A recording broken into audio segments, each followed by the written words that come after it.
Cashflow Diary Podcast, episode 212. Welcome to yet another exciting episode of the Cashflow Diary Podcast, the podcast that teaches you insider tips, tactics, and strategies for creating leverage streams of cash flow into your life. Learn from top-performing entrepreneurs, business owners, investors, and thought leaders from across the globe as they share their secrets to success. Like what you learn on this and other Cashflow Diary podcast episodes? Go to learninvestingnow.com and sign up to receive powerful tips and information that will help you succeed as an entrepreneur and investor. Now, here's your host, investor, entrepreneur, business owner, educator, speaker, author, and master facilitator of Robert Kiyosaki's cash flow game, Jay Massey. All right, ladies and gentlemen, welcome to another episode of the Cashflow Diary Podcast. I'm your host, Jay Massey, and I'm glad that you are here today, and here's why.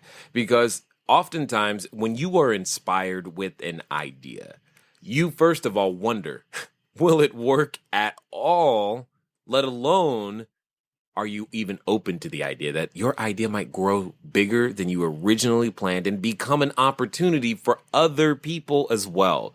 I mean, for most of us, when we're starting out, we're looking for a way just to take care of our own family. But occasionally, we should be open to the idea that our idea could be bigger than us and, most importantly, provide more value to more people than we may have otherwise originally intended and become a solution for other families as well. And you know what? Today's guest will be an excellent example and case study in understanding that. I have with me today none other than Matt Miller. His company is Spirit Vending. And here's the cool thing I like about this, is that it started as a simple side business with one gumball machine. One gumball machine. You know, that little machine in the corner that your kid is always bugging you to go and put the quarters, nickels, dimes, and pennies in. This started there and has now raised over $3 million for education over the last few years. Now, what I really like is the number of pivots that he's made. First, he's served in our military as an Air Force pilot, and he's also been an ad executive. But now he is a businessman, if you will, and he practices what he calls unbusiness, and we're definitely going to find out about it. So help me welcome Matt Miller. Matt, you there?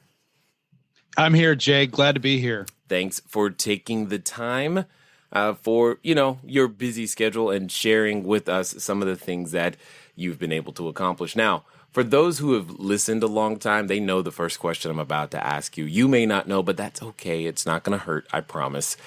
I tend to look at today's entrepreneurs, of which obviously you are one, a lot like yesterday's superheroes. So, you can pick a superhero. Do you have a favorite superhero? Actually, it's kind of funny you say that. I would have to say Superman ultimately, but it's kind of interesting. I actually started a superhero comic series here a couple of years ago. So anyway, that's a side note, something else we do for our schools as well. But I'd have to say Superman. Superman. Okay, we'll go with Superman. Well, just like, Superman, he has an origin story, but more importantly, he uses his special ability to help people. And that's, I think, what entrepreneurs do. We use our special ability to help people. But before, Superman discovered his ability to fly and, X-ray vision and all these types of things, he was just a regular good old boy from Krypton.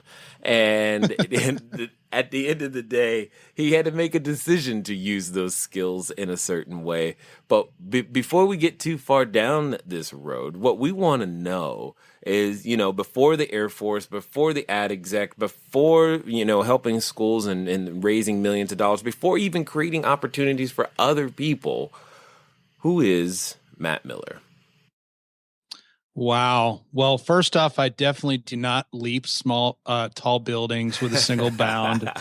It doesn't take just kryptonite to set me back. But I grew up in the Chicago area. Was a oldest of four. Ended up going to the Air Force Academy for college, and was blessed to have an opportunity to go to the Air Force and fly upon graduation. Flew in the Air Force for 9 years, had a blast doing it. was an Air Force instructor pilot for 6 years, and then transitioned to fly what's called the C-5 Galaxy, which is one of the largest airplanes in the world, and flew that all over the world for 3 years' time. Enjoyed my time flying, but believe it or not, was not something I wanted to do my entire life. I just kind of happened into that because I went to the academy for school. So I was ready to get out and make my own way in the world of business. Started out working in the medical industry for about a year and a half, and then transitioned into the ad world and spent just shy of 11 years there. While I was in the ad space, I had some really, really great success very early on in my career. I ended up being number 2 in the country out of 750 reps my first full year. Wow. And unfortunately, whereas that brought me a lot of success and accolades, my boss did not think that I deserved them so quickly. So year number 2, I went from a hero to a zero as she increased my quota 96%. The average quota increase was 5 to 10%, just to put it in perspective. So we got put in a major hole. In fact, that cost me about 80 grand that next year. And we went from doing fairly well to being in a world of hurt. And all I had to do, Jay, is look at the compensation plan that was established to know there was no chance of me digging myself out of that hole anytime soon.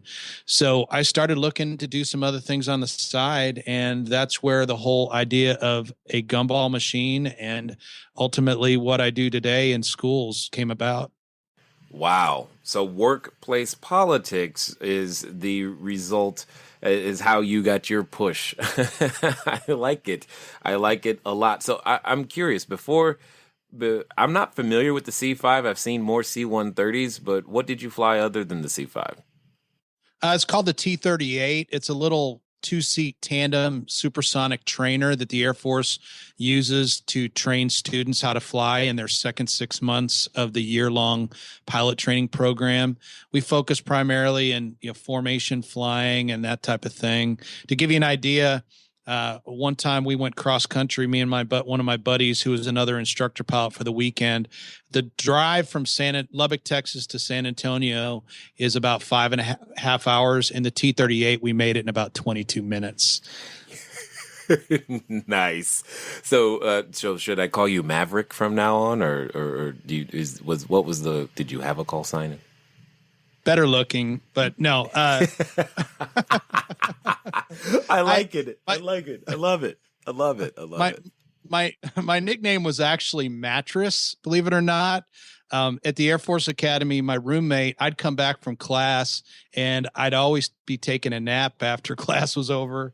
And so my roommate and another buddy of mine started calling me Mattress. That eventually morphed into just Stress for short. So that was it wasn't a call sign, but that was a nickname through that entire period of my life. That's pretty funny, pretty funny. A little known side note for most people listening, you probably don't know this. I actually tried to go into the Air Force because I wanted to be a pilot as well. And I heard something I rarely hear. I was too short, meaning my torso was too short and my legs were too long in order to be pilot, but that's okay. Little trivia for those of you who've been listening for a while.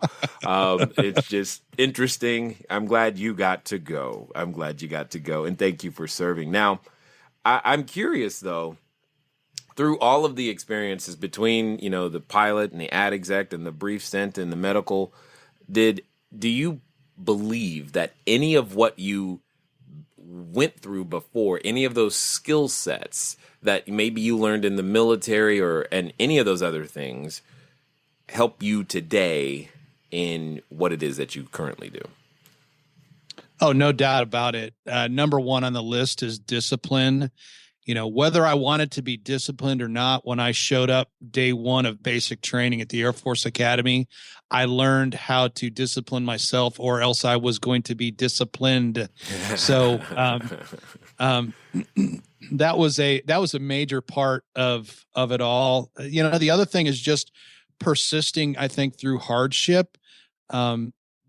my motto ended up being during much of my career there at the academy, they can make it harder, but they can't make it longer. Meaning, basic training was only so many days and we had to graduate. They couldn't just arbitrarily extend it another week or two. So I knew they could make it really, really hard, but all I had to do was make it through that period of time and get through and move on. And so I in a lot of cases, hung on that calendar, that time frame, because oftentimes it was pretty brutal and was not fun to be a part of a lot of that. You mean the military wasn't all about a party and fun and relaxation? What? No. No, totally understood. I mean, and many people have heard the phrase, tough times don't last, but tough people do.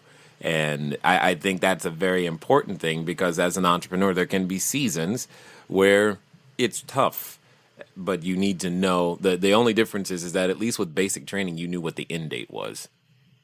Yep, exactly. So I'm curious when it comes to, taking in all of this. So you've got your background and there comes this moment where you're doing your ad executive thing. And how on earth do you come up with the idea for a gumball machine? Like, what were you doing that says, I know, I'm going to go get a gumball machine?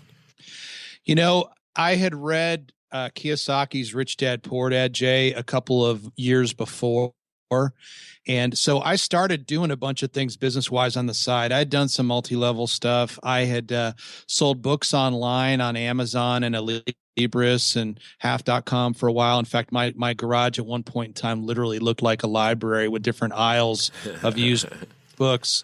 I had collected aluminum cans. I had done all those types of things, but I measured every single one of those businesses, even though they were very profitable, against what Kiyosaki talked about as far as the whole residual and passive income side of things.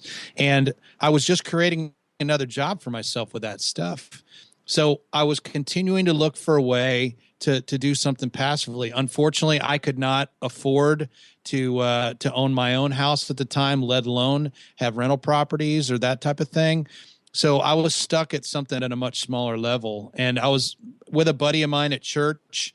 We were in between Sunday school and church one day, and he mentioned how he and his young daughters had bought a couple of gumball machines, and that was something they could do together, and they were learning about making money and business. And I remember that conversation. So I started looking into the whole vending side of things because it was something that I could do on the side, moonlighting outside of my full-time career, that I could work on nights and weekends and vacation time to put together. And so I had to start small. I literally had about $100 at the time. I spent about half of that on educating myself with ebooks on Amazon. And then I found a used $32 candy and gumball machine on eBay from a guy across Houston. So I didn't even have to pay for shipping. And so I'll never forget, I won that auction. I loaded up my two youngest kids in the car, my 98 Honda Accord at the time, on a Saturday, and we drove across town, and I picked up my first machine, was able to pick this guy's brain about what he had done, found out that he had 19 other machines in his garage that he wanted to get rid of, and convinced him into holding on to them and letting me come back and buy them over the next couple of months as I had the cash to do it. So I started literally with one machine, and I cash flowed the entire business from there. It was a very patient and painstaking process because of the financial position I was in, but I didn't have any other options. Yeah. And I like the word patient about that because occasionally that's not my strong suit. I don't know many people who have ever called me patient, but nonetheless, I can understand where that's the case. Now, I've got a question because I have consistently thought about, from time to time, vending in various purposes, but how do you get somebody to let you put the vending machine on their store? There's a couple different ways that type of vending is done. There's either the charity side of things or there's the essential revenue share with a location. If it's a gumball machine or something like that, many operators will partner with a local charity or a national charity, and a portion of the proceeds go to that charity. And the location, they've got the space sitting there anyway, so they're typically more than willing to allow you to set up a machine there. When you're talking, bigger setups and racks and toys and temporary tattoos and stickers and all that, typically it's a revenue share of some kind with the location. Interesting. I had no idea. See, one of the things I like about the concept of cash flow is that it's not limited to real estate. And today we're learning a lot about vending in a completely different way. That overpriced stuffed toy in the middle of the claw that you can never grab. You're telling me that's a revenue share model, and I like it. Yep. And now, are you any good at these vending games? Like, do you actually win when you from your own machine? I don't do cranes. Oh, okay. I kept things simple. One thing I learned, this is going to sound really stupid, seeing that I flew the second largest airplane in the world in the C5, but Jay, I don't even know how to change the oil in my car. So for me to start working with vending machines with circuit boards and all that kind of stuff, I'm not the guy to do that. In fact, when we still lived in a rental place, our family, my wife would have been a perfect customer of Rent-A-Husband, which was a franchise in our area that was essentially a company that came in and did all kinds of handyman tasks around the house, because I wasn't that guy. So when I knew myself well enough to realize that if I was going to get involved in vending, number one, I didn't have a lot of money, but number two, it had to be something that even Matt could understand. And so mechanical equipment with gumball machines and sticker machines and that type of thing was simple enough that even I could figure out. Well, this brings up a great point. Because oftentimes when considering an idea for a business, we look at our existing quote unquote inventory of skill sets and go, well, I don't know how to do that, so that's not something that I can do.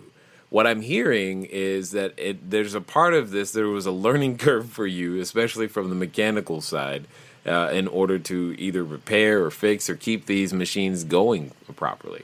Oh, huge learning curve. And once again, they're built like a tank, most of them. They'll last forever, but on occasion they require maintenance just like anything. And I could figure out a small quarter mechanism or 50-cent mechanism, but when you're talking the cranes and a lot of the skill games and that type of thing, I'm sure it's real simple once you have an understanding of it. And I'm sure in many cases it's literally swapping out a circuit board or whatever to fix a problem. But I'm not patient. I'm not that guy. I'm patient, but not in that way. I'm not that guy to spend time to figure it out. And once again, getting back to where I was at the very beginning, I definitely didn't have thousands of dollars to invest in one machine somewhere versus what I was doing, that I could literally put 20 to 30 machines out for that same $1,000, machines that I could understand how to operate. Got it. Now, for those that are curious like me, and possibly to prevent me from getting this email, we're kind of trying to understand, because when it comes to a rental property, we get the cash outlay, we understand how the cash flow, et cetera, happens. But are you like, what is the typical, I'm just trying to understand the economics behind it. I mean, it's a gumball machine and it's a quarter. And how frequently do people really, really come and get gumballs? Well, check this out, Jay. My kids were never kids that would use the vending machines. So I was that guy that when I first came with the idea, I was like, okay, so really, are there people actually using these things? Mm-hmm. The National Bulk Vending Association, actually Vending Times has a annual census of the vending industry. And I think the last year that I read was a couple of years ago. The average gumball machine does about $12 a month in revenue. So that is 96 gumballs in that one location over the span of 30 days. Okay. The margins are enormous. A gumball costs 2.5 or 3 cents. Oh, So wow. you're making, potentially 1,000% on that money. So, and there's guys that literally have thousands of gumball machines around cities and states, and they live off of that. You don't think of it as real money, but it is, and it's extremely profitable. Okay, I just want to make sure I heard this right. You just told me that a gumball is 2.5 cents, Yep. and I've been paying a quarter? Yep. Oh, no. I'm on the wrong side of this. I am on. So what you're really telling me is a gumball in a location is easy to grow because you just got to wait a month because you said the machine was only $30. Are you listening to this? I mean, those silly gumball machines, man, it makes you just wonder. How simple is business really? Or more importantly, how complicated do we make it when we don't even have to make it as complicated? It could be simple as gum and vending and all of these things, nickels, dimes, quarters, pennies at a time. Who knew? I know I didn't. And hopefully you are getting a new idea of how cash flow can be created, because that's kind of what we do, is bring these things to you so that you have the ability to understand how you might have a shot at going out there to do it. Obviously, if you want to get involved in real estate investing, if you've ever considered it, we can help you there. If you want to get take your real estate investing to the next level, we can help you there. If you want to learn to raise the capital, we can help you there. In fact, go ahead and send a text message. Text book to 72000 72000. Again, that's text the word book to 72000. And I will get you a complimentary copy of my book, Cash Flow Diary, 10 Steps to Creating Wealth in Any Economy. We use a lot of real estate examples that'll help you be able to build any business, but specifically real estate. And if that's something you're looking for, go for it. And by the way, if you are outside the U.S., you can just go over to cashflowdiary.com/free book. Again, that's cashflowdiary.com/free book. And you'll be able to get the exact same thing. Let's get back to it and see how much more gum we can chew with Matt. Yeah, I mean, if you're getting a mid-level machine today, I got mine used, but if you're getting a mid-level machine today, you're into it for $100 maybe.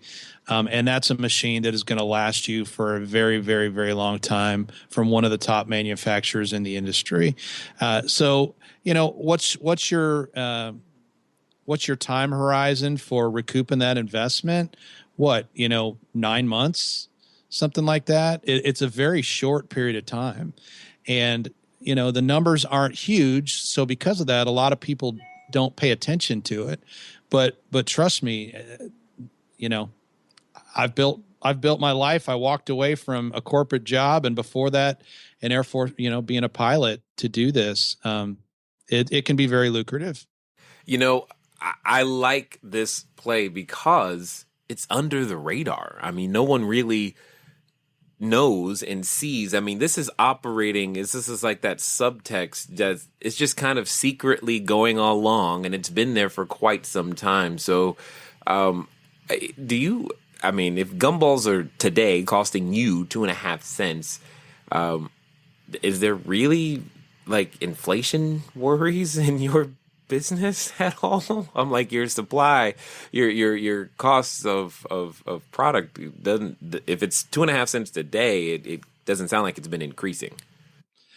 No, there's always that concern, in the long term, if things go to complete, what, like some people predict. But if that happens, we're all in a lot worse hurt than me worrying about, my return on my gumballs. Well, true. But here's what I really am trying to say, and I hope everybody is listening. Most businesses have the exact inverse. Their cost of goods is increasing faster than their price that they can charge for the product. And it sounds like to me you have the exact inverse of that. It's happening. Your cost of goods may be going up, but the price you can charge for that same good is so high and so well and above everything else. It doesn't really. You're not quote unquote feeling that pinch, because oftentimes, when lumber goes up, my rehabs are more expensive, labor goes up, all of these things are more expensive, but it doesn't necessarily mean the property rents or sells for more. And you can experience this squeezing of margins, but I am so not hearing that right now. Well, here's the thing, Jay. You can adjust, whether the market will bear it or not, on a rental or whatever, you can adjust price. With a vending machine, I can't. My mechanism is a 25-cent mechanism. Now, could I change it to a 50-cent mech eventually? Yes, but there's not a 30-cent mechanism. There's not a 35-cent mechanism. So everything has to jump in an increment of a quarter. And because of that, the suppliers to the industry understand that and do all they can to maintain as best as possible the costs, because there's only so much decrease in margin that I can absorb, if that makes sense. Yeah, that totally understood. Okay, so we clearly established that there's room, there's a business here that's definitely for vending. What I would love to know, though, is a little bit about what I call that superhero moment, that moment where you realize, okay, I can go do this like full time and offer this to people and those types of things. And for most entrepreneurs, they were doing something else and they had to let go of something in order to go take on something else. But during that process, there's a bit of a struggle occasionally. So I'm curious to hear if there was any sort of that struggle for you. Oh, big time. Because, I talked to you about the hole I was in financially. Well, what ended up happening next is we got in such a bad situation over the next several years to where I literally got turned down at a payday loan place to borrow a couple $100 to pay a bill. Now, you don't have to have a credit rating at a payday loan place, but you do have to have a bank statement that shows that you didn't have any overdrafts or any bank fees charged to your account the month prior. And I had 3 different overdrafts the month prior during my lowest period of time financially. So I had to work my way out of all that. And it was tough because here I was, quote unquote, America's finest, Mr. Top Gun, whatever. And here I can't even pay my bills. But I knew that I was in a circumstance that was out of my control in a lot of ways.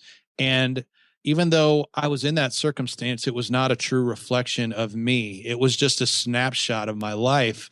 So I knew if I got steady and kept my ears to the ground to figure out the right opportunity and continued to work with blinders on, that I would eventually find it.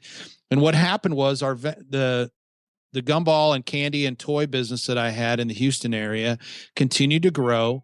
It wasn't long, and I had about 150 locations. But then 07 and 08 hit, and less people were going out to eat. Less people were putting quarters in my machines, and I was frustrated. Oh. And that's when I had 4 kids come knocking on my door in the span of a couple of weeks, selling me stuff for their local school. And I was like, maybe there's a way I can get some kids off the street, because I didn't know any of those kids. They didn't have their parents with them. So essentially they were, being door-to-door salespeople for the local school. And being a father with young kids at the time, that bothered me. So I thought, well, maybe I can tie my knowledge of printing in the ad space with my knowledge of vending, and we could start selling mascot stickers in schools and promoting school spirit and that type of thing. So that's where the whole idea of school spirit vending came about, and the pivot from gumballs and traditional business locations to schools. Nice. I love it. And hopefully for all of us listening, you can hear the seeds of how it was planted, how it was layered, and most importantly, the decision to persevere even though you may not know where it's heading. And even more importantly than that, and I know for all of us, and myself included, there are times where you just got to go one day at a time, because you don't know, but you just know the only thing you do know is I got to keep going forward. I may not have much of a plan other than I'm going to get through today, but that sometimes is all you got to be able to move forward and get to the next step. And then boom, kids knock on your door. So that could be the very, very case. So Jay. Yeah, go ahead. Jay, let me just say this. Success is when opportunity and preparedness meet. Indeed. And I was spending a lot of time, not realizing it, but I was spending a lot of time getting prepared.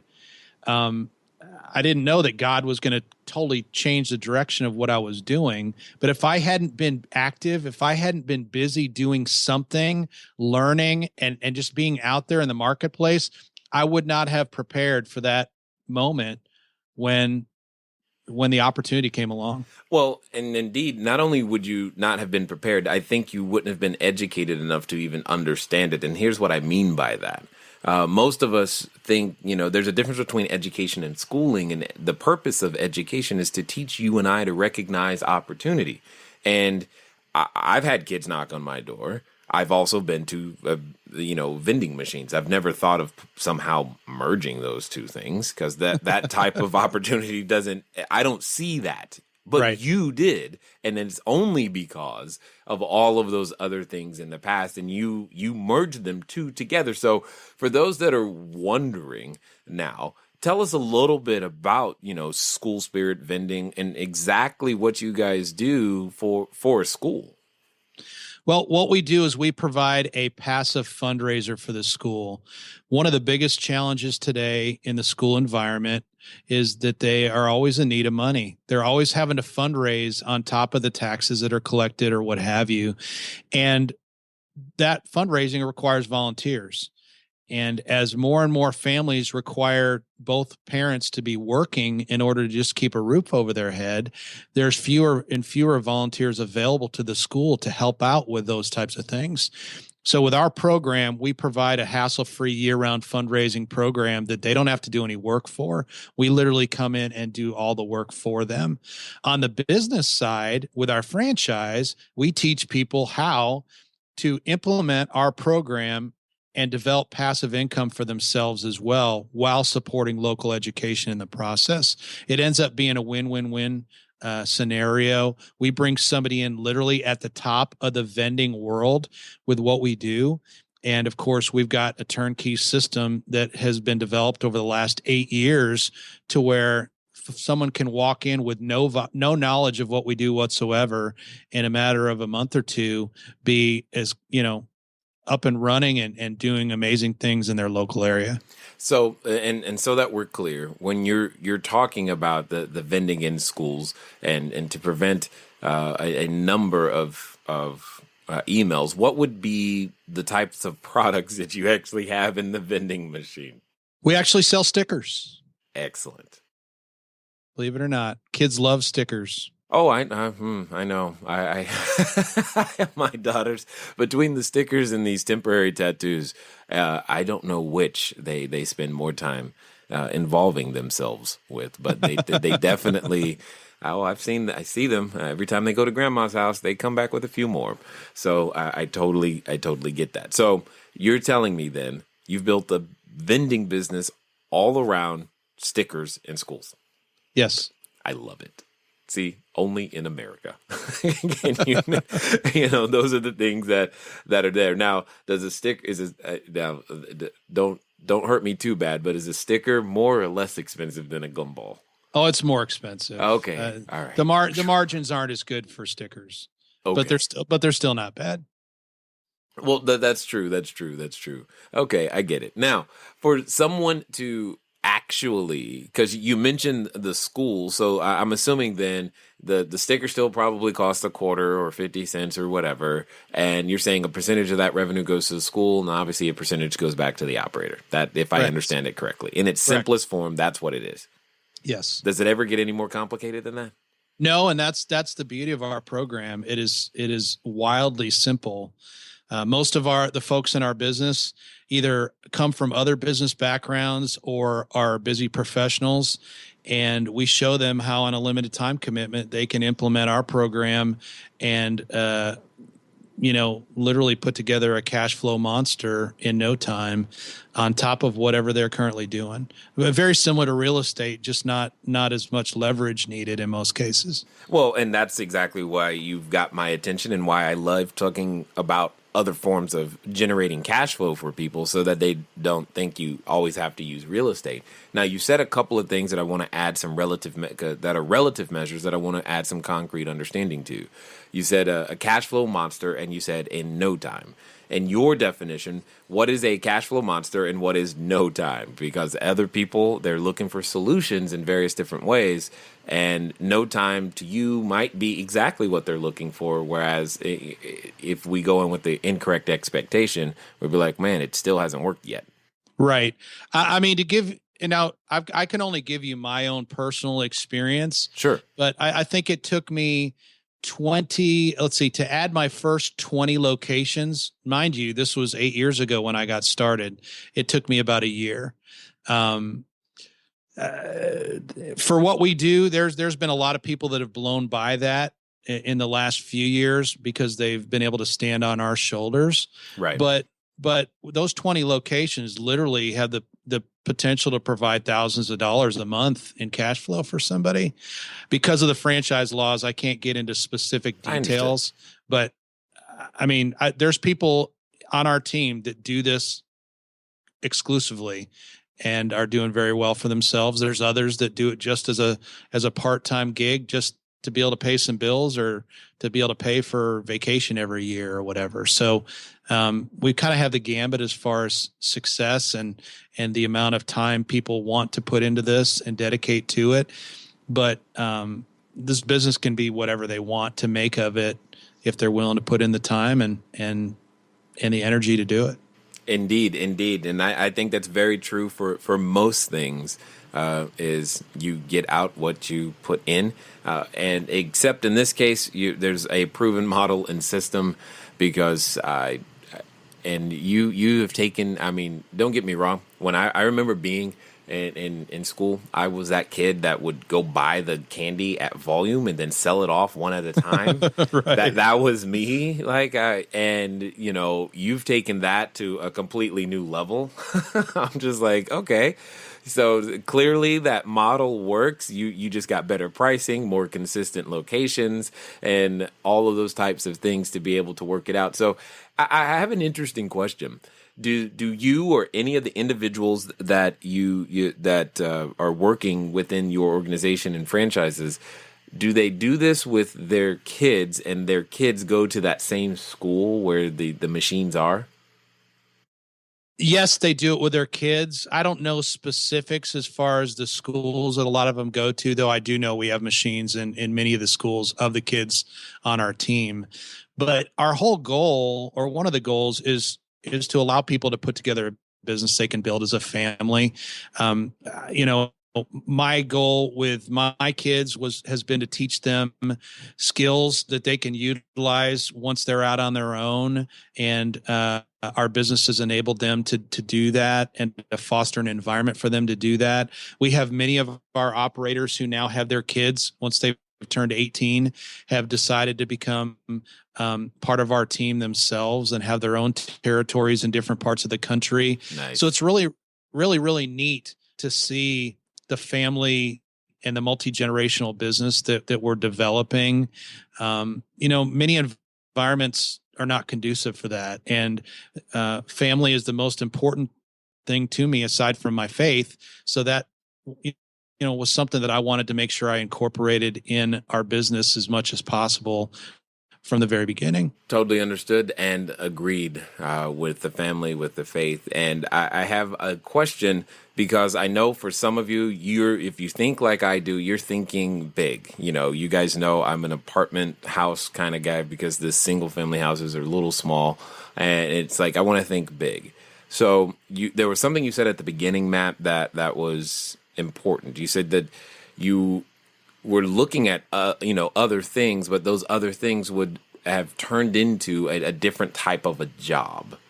So how does someone manage, like if someone is listening and wants to or has the vision to have, and I'm just going to make up a number, 10,000 machines, how does that not become a job that they have to drive around town all day and change out gumball machines and mechanisms? Well, it's simple because by that point in time, you have an entire organization of route drivers and all that type of stuff that are there to do the day-to-day operations. If you've got somebody that's got 10,000 locations like that, you've got a pretty large organization that you've had to put together in support of that. But once again, the business is very simple. It's not complicated. And so it's literally the duplication of the same steps over and over and over and over again, over a number of years. And because of that, it would be very simple for somebody to put together a team and to enable them to do something like that. Excellent. Perfect. I just wanted it said in case someone was trying to think of a reason that they were like, well, I can't do it because if I grow too big, then I'm going to end up with a job. And I had a feeling you were going to say something similar to what you said. I just wanted you to say it. To give you an idea, Jay, I've got, a guy on our team. He's got about 210 schools right now, and he works about 5 days a month. He's got several route guys that do the majority of the work. He likes to keep his hand on the pulse, so he still works in many of his locations that are close and local to him so that he can do so. But he could just as easily tomorrow hire another person and literally not work in and out of any of his locations. That's where I am today. I've got one route driver that handles all of my locations because my time is best spent today running the entire organization and being in the visionary for the future and what else that we do and how we do it versus, collecting quarters and swapping out stickers at this point. Yeah, totally understood. It makes perfect sense. Plus, it's nice to have people who keep their finger on the pulse. Now, here's an interesting question. How do you figure out what sticker to put in the machine? The kids tell us that, to be honest. Really? There's a lot of trends that we can follow that are pretty easy to follow. That's but funny. quite honestly, the quarters tell the story. And one of the real benefits to our program for somebody new is the fact we figured all that out. In fact, we have close to 2,000 locations today that tell us exactly what the kids want on a daily basis with those quarters. In fact, we actually develop and print the majority of the stickers that are in our machines as well, because of the fact that the kids have very specific needs. And of course, in a school environment, there's very specific requirements about what is allowed, what's not, what is acceptable, what's not. So we've kind of taken over the entire implementation, logistics, and production process to where, there aren't any questions for our operator. We produce regular products on a month, new products on a monthly basis. We do product testing. We do all those types of things to mitigate the risk as much as possible for our operators so that when they're purchasing a product, they've got a pretty high likelihood of knowledge that it's going to sell. Matt, I think everyone right now is having a transformational paradigm shift and will never pass by another gumball machine and look at it the same way ever again. So with all that being said, I know there's more than a few who probably are interested in figuring out a little bit more, possibly even exploring these opportunities for themselves. What's going to be the best way for them to track you down and figure out, hey, tell me more about, this whole vending thing? The best way to track me down, Jay, is Matt, MATT, at SSV, as in School Spirit Vending, business.com. And what I'd love to do, if you don't mind, is I'd love to make available to your audience an ebook that I put together. It's called Live Your Dreams, the Top 10 Reasons Why You Need to Start a Vending Business. And it just talks about the 10 reasons why I think vending is a viable alternative to derive, secondary or multiple streams of income. Your audience can get that at ssvbusiness.com/CFD for Cash Flow Diary. Awesome. And I thank you for that gift for sure. Now, one final question here for, that person. Let's pretend for a second that there's a person out there who's maybe standing in front of the superhero outfit store, picking out their cape and thinking of becoming one of these, entrepreneurs that fly around and save people using their special skill sets and talents.